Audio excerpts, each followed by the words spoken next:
Pang, di ba? Ganda ang lugar natin dito.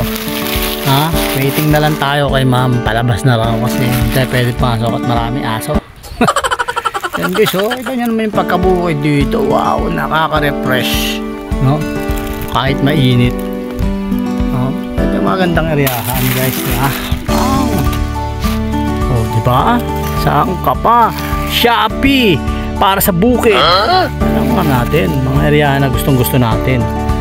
Pag sa subdivision, putik, wala kang masilungan. Eh dito, yan, oh, tulad yan, oh. Di ba? Malilim, brad. Mayong ka pa. Shopee para sa'yo. Yan naman guys, areahan natin, oh. Pang. Boom! Alis, oh. Oh.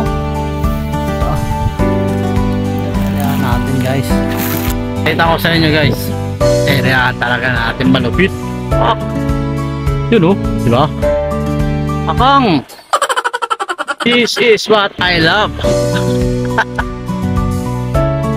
O mga areahan natin, buddy, ha? Dito lang to sa Tres Cruces, barangay Tres Cruces, Tansa. Malulupit na areahan, ha?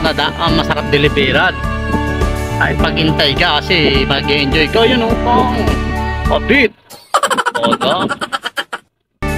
Areahan natin, buddy. Areahan natin. Areahan tayo. Tanim bundok. Oh my God! Halos ayun yung bundok. Oh, di ba?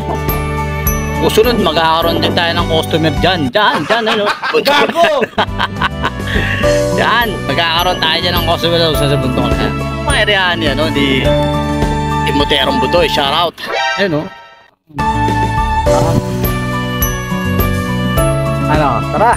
Uwian na. Gutom na si Budoy. Let's go. Uy, kapit.